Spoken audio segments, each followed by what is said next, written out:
Bom, então vamos lá. A questão diz pra gente que a criança ela consegue atingir ao pular no pula-pula uma altura máxima de 1 metro em relação à superfície desse pula-pula, certo? Logo depois de atingir a altura máxima, a criança ela vai começar a cair, tudo bem? Então o que é que isso significa? Significa que a força-peso, que vai ser a força resultante atuando sobre a criança, ela vai começar a exercer um trabalho nessa criança. Ou seja, vai começar a transferir energia para essa criança, fazendo com que a criança ganhe energia cinética. De tal forma que ao atingir a superfície do pula-pula, a criança ela tem uma determinada quantidade de energia cinética, que vai corresponder ao valor da energia potencial gravitacional da criança quando ela estava à altura máxima de 1 metro, certo? Sendo assim, a criança vai subindo e à medida que for subindo, vai ganhando energia cinética até perder o contato com a mola, e a energia cinética que a mola imprimiu na criança vai ser responsável justamente por fazer com que ela suba até a altura de 1 metro. Tudo bem? Então, de forma resumida, o que é que a gente vai ter aqui? A energia potencial gravitacional da criança, quando ela tiver a altura de 1 metro, vai ser convertida gradativamente em energia cinética, e essa energia cinética vai ser responsável por distender as molas que compõem o pula-pula, certo? Detalhe, o pula-pula ele é composto por diversas molas, então a energia cinética da criança ela vai ser convertida e distribuída igualmente entre as molas que vão compor esse pula-pula, tudo bem? A partir dessa situação, o que é que a gente pode concluir? A gente pode concluir que o valor da energia potencial gravitacional vai ser igual ao valor da energia potencial elástica, certo? Já que a questão diz para a gente desprezar o efeito das forças dissipativas, certo? Então posso dizer que o valor da energia potencial gravitacional da criança, no momento em que ela atinge a altura máxima, vai ter o mesmo valor que a energia potencial elástica das molas que compõem o pula-pula, no momento de distensão máxima, certo? Então, o que é que a gente sabe? A gente sabe que a energia potencial gravitacional pode ser calculada como o trabalho da força-peso, que é o produto entre a força-peso, ou seja, m vezes g, vezes a distância no eixo vertical, que vai ser a altura, certo? Enquanto que a energia potencial elástica pode ser calculada como K, que é o valor da constante elástica da mola, vezes x ao quadrado, que é o valor da distensão da mola ao quadrado, sobre 2, certo? Entretanto, no caso dessa questão, a gente vai ter várias molas que vão ser distendidas pela criança, certo? Várias molas que vão compor o pula-pula. Então, o K que a questão deu pra gente é de uma única mola. Então, eu vou ter que multiplicar a energia potencial elástica de uma única mola vezes a quantidade de todas as molas, que eu vou chamar aqui de N. Tudo bem?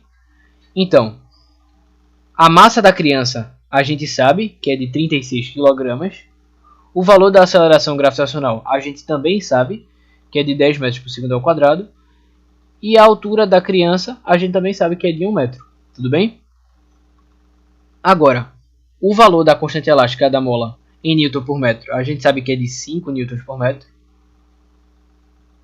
O valor da distensão da mola a gente ainda não sabe, então eu vou chamar de x ao quadrado. Isso aqui dividido por 2, vezes n, que é o número total de molas, certo? Então agora, para a gente achar o número total de molas que compõe o pula-pula, a gente precisa achar qual é o valor da distensão das molas, certo? A gente sabe que esse x, o valor da distensão das molas, vai ser a diferença entre o comprimento final e o comprimento inicial da mola, certo? Só que a questão diz pra gente que o comprimento inicial das molas é muito pequeno.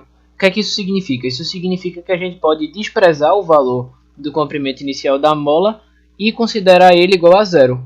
Portanto, o valor da distensão da mola vai ser igual a somente o valor do comprimento final da mola, certo? E como é que a gente pode achar nessa questão o comprimento final da mola? O que a gente observa aqui na imagem é que a mola ela faz um ângulo de 30 graus com a horizontal, tudo bem? E que o valor dessa distância aqui na vertical é um valor de 30 centímetros, certo? Ou seja, a profundidade com que a criança consegue chegar em relação à superfície relaxada do pula-pula é de 30 centímetros. Então, o que é que a gente vai ter aqui?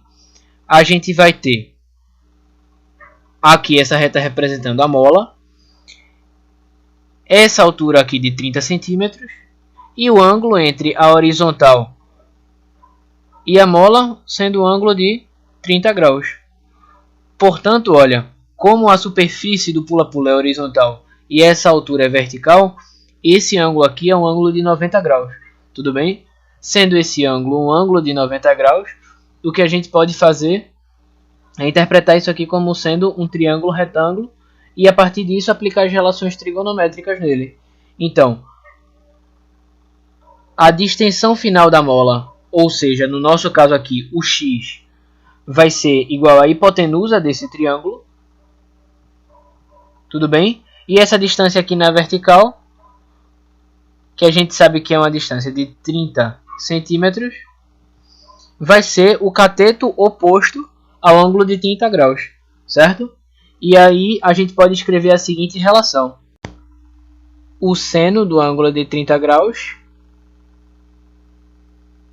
é igual à razão entre o cateto oposto ao ângulo de 30 graus e a hipotenusa, que nesse nosso caso aqui da questão, o cateto oposto ao ângulo de 30 graus vai ter uma medida de 30 centímetros, que a gente vai precisar converter para metros, justamente porque a questão fornece para a gente o valor da constante elástica da mola em Newton por metro, certo? Então, 30 centímetros para metro vira 0,3. Tudo bem? E o nosso x vai ser a hipotenusa, certo? E a gente sabe que o seno do ângulo de 30 graus vai ter um valor igual a 1 sobre 2. Então, 1 sobre 2 vai ser igual a 0,3 sobre x, certo? Portanto, o x, ou seja, a elongação da nossa mola, vai ter um valor igual a 0,6 metros ou 60 centímetros, certo? Portanto, jogando o x aqui igual a 0,6 na fórmula que a gente achou, a gente vai ter o seguinte, ó,